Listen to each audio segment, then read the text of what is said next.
بسم اللہ الرحمن الرحیم۔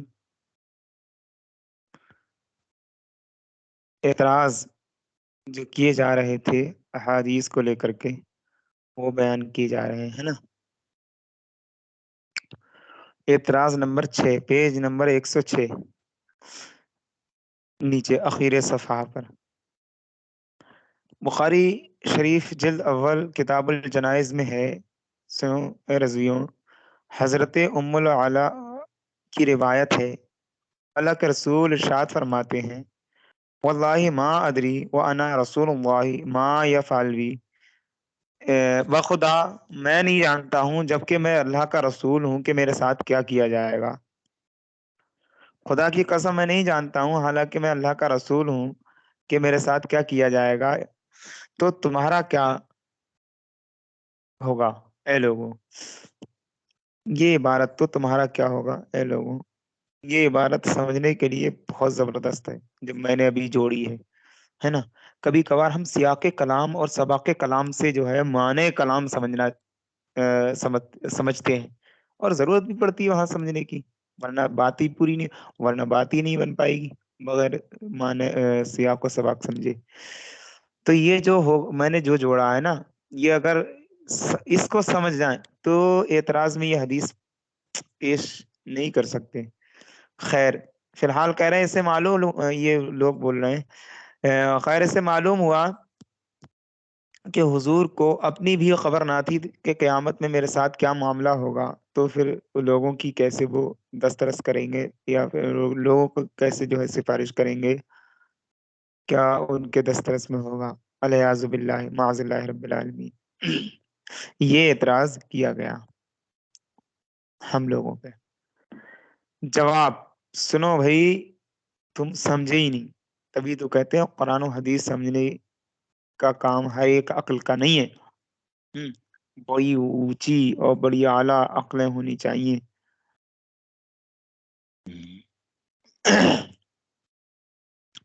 جو رسول پاک صلی اللہ علیہ وسلم نے ارشاد فرمایا کہ اللہ کی قسم میں نہیں جانتا ہوں کہ میرے ساتھ کیا ہوگا قیامت کے دن، تو اس جگہ علم کی نفی نہیں ہے بلکہ درایتن کی نفی ہے۔ درایتن کی نفی یہ کیا ہوتا ہے؟ یہ تو تم نے کوئی نئی بات بتا دی، کا سنو ہم بتا رہے ہیں، نئی نہیں ہے یہ، تم نے جو ہے بعد میں سنی ہے تو تمہیں نہیں لگ رہی ہے، یا تم نے جو ہے علم حاصل نہیں کیا اس لیے تمہیں نیا لگ رہا ہے۔ یعنی کہ میں اپنے اٹکل اور قیاس سے نہیں جانتا ہوں کہ میرے ساتھ کیا معاملہ ہوگا، بلکہ اس کا تعلق وحی الہی سے ہے۔ تو اے ام العلا، تم جو عثمان بن مظعون کی کہ جنتی ہونے کی گواہی محض قیاس سے دے رہی ہو، یہ معتبر نہیں ہے۔ اس غیب کی خبروں میں تو انبیاء بھی قیاس نہیں فرماتے، وہ بھی سٹیک بتاتے ہیں وحی الہی سے، ایک دم وہی ایگزیکٹ جو ہوتا ہے نا۔ ورنہ مشکات باب فضائل سید المرسلین میں جو ہے نا کہ ہم اولاد آدم کے سردار ہیں، اس روز لواء الحمد ہمارے ہاتھ، اس روز جو ہے یعنی قیامت کے دن لواء الحمد ہمارے ہاتھ ہوگا، ساتھ ہوگا، آدم و آدمیان ہمارے جھنڈے تلے ہوں گے، ان کے مطابقت، ان دونوں حدیثوں کی مطابقت کس طرح سے کی جائے گی، ہے نا۔ بڑا سادہ سا جواب دے دیا اس کا، مطلب کہنے کا یہ ہے، سنو بھائی، کہ بلا وجہ کی چوچرا بازیاں کر رہے ہو،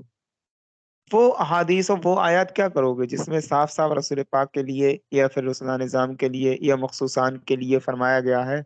کہ ہم الا من ارتضی من رسول، ہم مرتضین کو دے دیتے ہیں، جو ہمارے مرتضین مطلب جو ہمارے کیا بولتے ہیں چنیدہ ہوتے ہیں، ان کو اپنا غیب دے دیتے ہیں، بتا دیتے ہیں،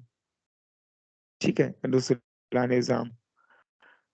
تو ان آیات کا یا پھر احادیث کا کیا کرو گے؟ لہٰذا اس میں کچھ بات کر لو، یعنی اس میں کچھ اور سمجھ لو،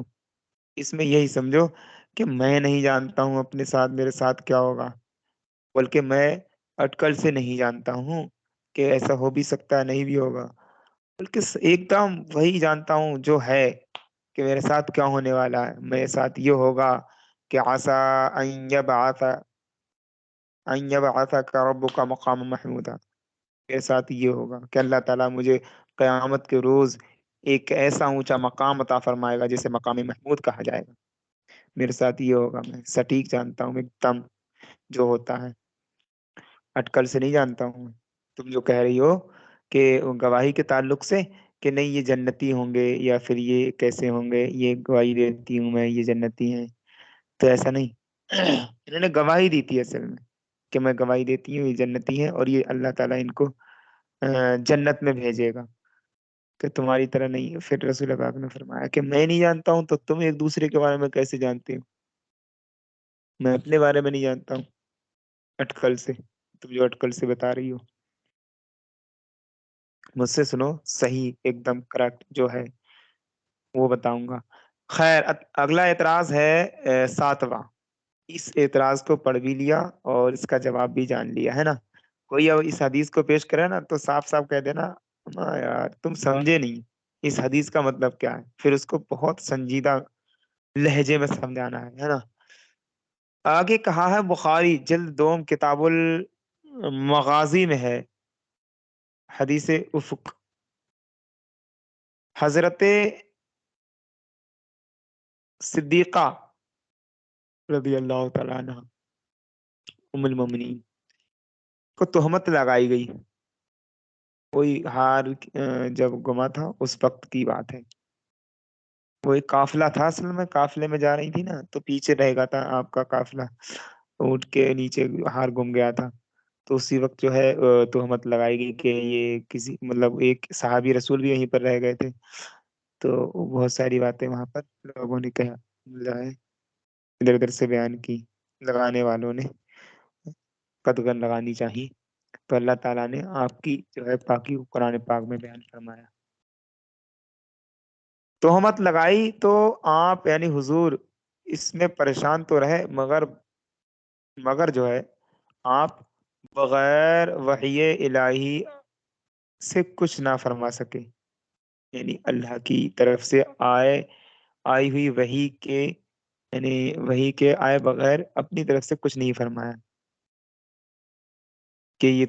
تہمت جو لگائی گئی ہے، یہ بات کہی گئی ہے حضرت صدیقہ رضی اللہ تعالیٰ عنہ کے تعلق سے، وہ صحیح ہے یا غلط ہے؟ اگر علم غیب ہوتا تو پریشانی کس بات کی آپ نے اٹھائی اور اتنے روز تک خاموشی کیوں فرمائی؟ پتا یہ چلا علم غیب تھا ہی نہیں رسول پاک کو، جبھی تو علم غیب نہیں تھا مطلب ہر چیز کا وہ نہیں تھا جو آپ ثابت کر رہے ہیں۔ خیر یہ بلا وجہ کی بات ہے، ایسے اعتراض کیے گئے، سنو ہم سے جواب سنو، صاحب کتاب کہتے ہیں یہ جو تم نے ہاں، مقدمات کو ترتیب دے کر نتیجے کو برآمد کیا ہے، سنو اس میں کیسے ہم جو ہے آپریشن کرتے ہیں۔ کہا جواب اس میں بھی نہ بتانا ثابت ہے نہ کہ نہ جاننا، یعنی یہ نہیں کہہ سکتے کہ رسول پاک جانتے ہی نہیں تھے، بتایا نہیں تھا اور پریشانی اٹھاتے رہے، ہے نا، اللہ کی طرف سے آئی ہوئی پریشانی کو برداشت کرتے رہے، اس میں یہ کہاں ملتا ہے کہ جانتے ہی نہیں تھے؟ یہ تو وہی بات ہو گئی اوپر والی حدیث کی، وہ جو ہار گما تھا۔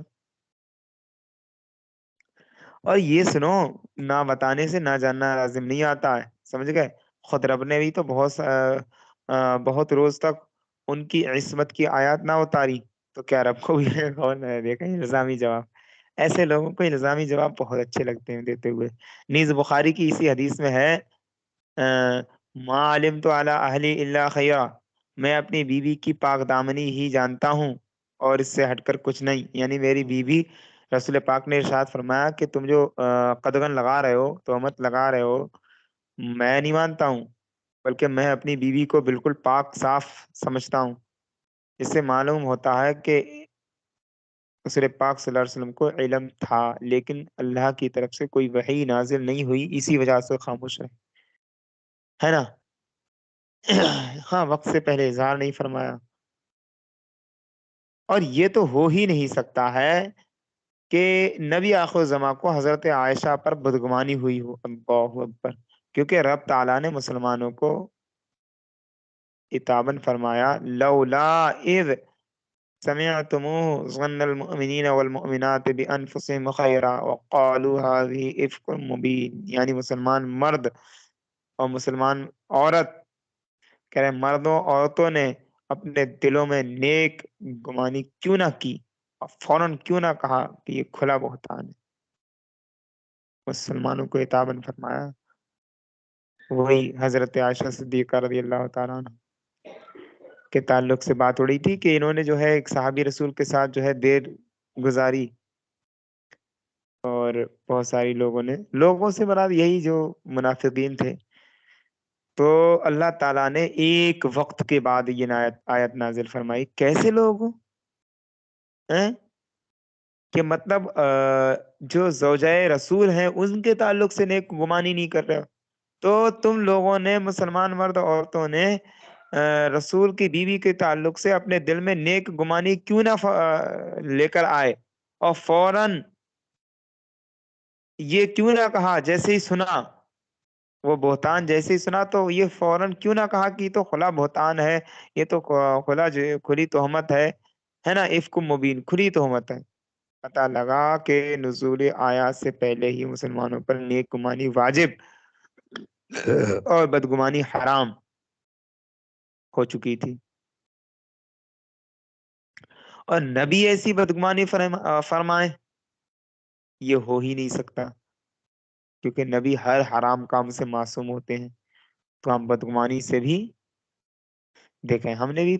مقدمات کو ترتیب دے کر تمہاری بات کو کر دیا۔ ہاں، آپ کا فوراً یہ فرما ہذا افک مبین آپ پر واجب نہ تھا، کیونکہ آپ کے گھر کا معاملہ تھا، رہی پریشانی اور اتنا سکوت، یہ کیوں فرمایا رسول پاک نے؟ پریشانی کی وجہ معاذ اللہ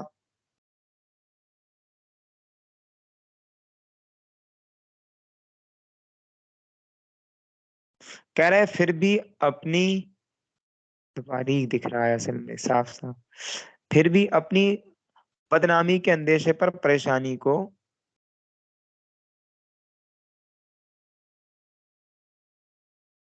سہتے رہے، لوگوں میں اس افواہ کا پھیلنا ہی پریشانی کا باعث ہوا۔ اگر یہ آیات کے نزول کا انتظار نہ فرمایا جاتا اور پہلے ہی عصمت کا اظہار فرما دیا جاتا تو منافقین کہتے کہ لوگ بھائی اپنی بیوی یا اپنے اہل خانہ کی حمایت میں بھی اتر آئے محمد عربی ہے نا صلی اللہ علیہ وسلم، اور مسلمانوں کو تہمت کے مسائل نہ معلوم ہوتے، ہے نا، تہمت کے مسائل اسی وقت نازل ہوئے کہ کسی مسلمان پاک دامن عورت پر تہمت لگانا، یا پھر کسی مسلمان پاک صاف مرد پر جو ہے تہمت لگانا، اور وہ بھی زنے مطلب جو ہے اس طرح کے معاملات کی، تو کہہ رہے کتنا بڑا جرم ہے یہ۔ قرآن پاک میں اسی وقت جو ہے احکام نازل ہوئے تھے، کہہ رہے مسلمانوں کو تہمت کے مسائل بھی معلوم نہ ہوتے، اور پھر مقدمات کے تحقیقات کرنے کا طریقہ بھی نہ بیان کیا جاتا، ہے نا، نہیں مل پاتا، صدیقۃ الکبریٰ کو صبر کا وہ ثواب نہ ملتا جو ملا، اب ملا، یعنی اس وقت ملا، اس تاخیر میں سدا حکمتیں ہیں، لہذا یہ تو آپ اٹھا کر ہی رکھ دو یہ مسئلہ، اور یہ مسئلہ جو ہے نا جو زیر بحث ہے یہ عقائد کا ہے، کیونکہ نبی کی بیوی بدکار نہیں ہو سکتی ہیں، رب تعالیٰ صاف صاف فرماتا ہے الخبیثات للخبیثین والخبیثون للخبیثات، گندی عورتیں گندے مردوں کے لیے اور گندے مرد گندی عورتوں کے لیے ہوتے ہیں، والطیبات للطیبین والطیبون للطیبات، اور پاک عورتیں پاک مردوں کے لیے اور پاک مرد پاک عورتوں کے لیے، ہے نا، ستھرے مرد ستھری عورتوں کے لیے، ستھری عورتیں ستھرے مردوں کے لیے، تو کہہ رہے ہیں یہ جو گندی عورتیں گندے مردوں کے لیے، گندے مرد گندی عورتوں کے لیے، اس گندگی سے مراد گندگی ہے وہ کون سی؟ زنا کی، یعنی نبی کی بیوی زانیہ نہیں ہو سکتی ہیں، ہاں کافرہ ہو سکتی ہے، کہ کفر سخت جرم ہے مگر گھنونی چیز نہیں ہے، کافرہ ہو سکتی ہے نا، اور یہ ثابت بھی ہے ایک نبی کی بیوی کافرہ ہو سکتی ہے، جیسے کہ لوط علیہ السلام کی بیوی کو تباہ کر دیا گیا تھا، جب عذاب آیا تھا، اور بھی کئی ایسے نبی گزرے ہیں، کہ مطلب مان ہی نہیں رہے، وہ سمجھائے جا رہے ہیں، نبی سمجھائے جا رہے ہیں، اللہ کی جو ہے شریعت کی طرف بلائے جا رہے ہیں، لیکن ان کے پلے ہی نہیں پڑ رہی۔ تو یہ سب ہے نا۔ تو کا یہ گھنونا جرم نہیں ہے، سنگین جرم ہے لیکن گھنونا نہیں ہے۔ دیکھو بھائی، ہر شخص اس سے یعنی کفر سے آر نہیں کرتا، اور زنا سے ہر طبیعت نفرت کرتی ہے، آر کرتی ہے، شرم آتی ہے ہر طبیعت کو، ہر انسان کو۔ اسی لیے انبیاء کی بیوی کو کبھی خواب میں احتلام نہیں ہوتا تھا۔ دیکھو بھائی، مشکات کتاب الغسل میں آپ کو اس کی دلیل بھی مل جائے گی۔ حضرت ام المؤمنین ام سلمہ رضی اللہ تعالی عنہا نے اس پر تعجب فرمایا کہ عورتوں کو بھی احتلام ہوتا ہے۔ ایک بار وہی ہے نا کہ آپ سب لوگ بیٹھے تھے، ایک عورت آئی تھی کہ رسول پاک، کیا عورتوں کو اگر یہ ہو احتلام وغیرہ تو کیا وہ بھی غسل کرے؟ تو ان کو یعنی یہ جو ہے ام المؤمنین، ان کو کبھی ہوا نہیں کیونکہ نبی کی بیوی تھی۔ تو وہ تعجب، تو وہی بیان فرما رہا ہے کہ اس پر تعجب فرمایا کہ عورتوں کو بھی اطلاع ہوتا ہے، اور اس کی تحقیق ہماری کتاب شان حبیب الرحمان میں بیان فرمایا گیا ہے نا۔ تو رسول پاک نے وہاں پر بیان فرمایا تھا کہ ہاں، عورتوں کو بھی، تم ہماری زوجہ ہو، یعنی ہماری زوجیت میں ہو، اس لیے اللہ تعالیٰ نے تم تمام کو اس آلودگی سے محفوظ رکھا۔ تو کیا حضور صلی اللہ علیہ وسلم کو عقیدے کا یہ مسئلہ بھی معلوم نہیں تھا؟ معاذ اللہ، الیاذ باللہ۔ صدیقہ سید الانبیاء کی زوجہ پاک ہیں، ان سے یہ قصور ہو ہی نہیں سکتا ہے جو تہمت لگائی گئی۔ نیز مرضی الہی تھی کہ محبوب علیہ السلام کی عصمت کی آیت ہم نازل فرمائیں گے قرآن پاک میں، جو ہے قیامت تک لوگ اس کو یاد فرمائیں گے، اس کی تفسیر پڑھیں گے، ہے کہ دیکھیں کتنا مرتبہ تھا رسول کی بیوی زوجہ کا اللہ کی جناب میں۔ قرآن میں یہ آیات اتار کر قیامت تک کے مسلمانوں سے تمام دنیا میں ان کی پاک دامنی کے خطبے پڑھوائیں گے، ٹھیک ہے، کہ نمازی نمازوں میں ان کی عفت کے گیت گایا کریں۔ اب اگر حضور خود ہی بیان فرما دیتے تو یہ خوبیاں کہاں سے حاصل ہوتی؟ لطف تو یہ ہے کہ یوسف علیہ السلام کو زلیخا نے تہمت لگائی، ٹھیک، تو رب تعالیٰ نے ان کی صفائی خود بیان نہ فرمائی، بلکہ ایک شیر خوار بچے کے ذریعے پاک دامنی سے جو ہے چاک دامنی سے پاک دامنی ظاہر فرما دی۔ حضرت مریم کو تہمت لگائی گئی ہے نا۔ تو شیر خوار روح اللہ حضرت عیسیٰ علیہ السلام بہت چھوٹے تھے اس وقت، بولے کہ انا نبی اللہ آتانی الکتاب، مجھے اللہ تعالیٰ نے کتاب عطا فرمائی اور مجھے اللہ تعالیٰ نے نبی بنایا۔ تو آپ نے بچپن میں ہی 1.5 مہینے کی عمر، بلکہ 1-2 دن کی عمر میں آپ نے فصیح زبان میں لوگوں سے بیان فرمایا، کلام کیا کہ میں اللہ کا نبی ہوں، اللہ تعالیٰ نے مجھے کتاب اور حکمت عطا فرمائی تاکہ میں تمہیں کتاب اور حکمت سکھا سکوں۔ تو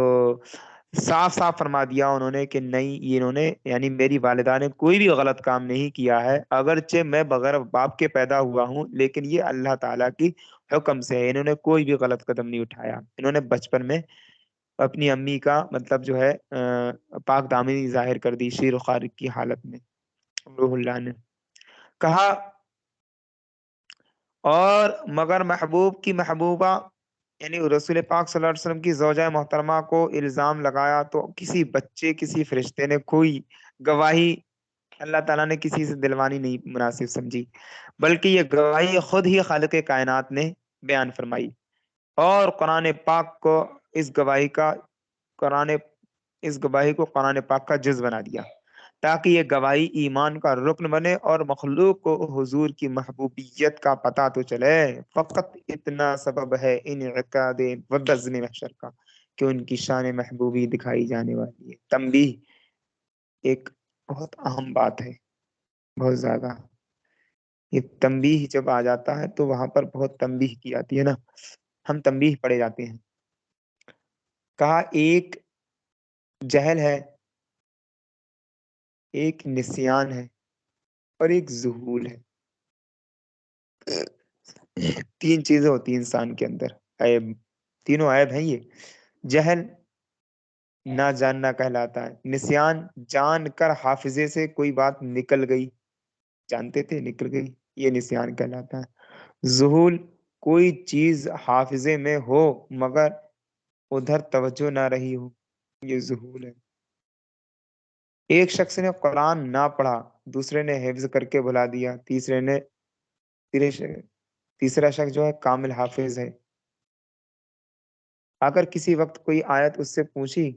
تو نہ بتا سکا۔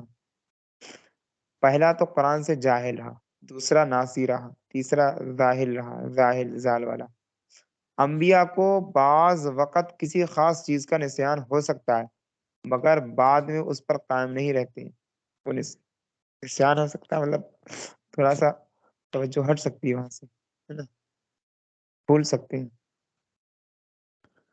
لیکن دوبارہ اس چیز کو حاضر کر دیا جاتا ہے دماغ میں۔ قرآن پاک سیدنا آدم علیہ السلام کے لیے فرماتا ہے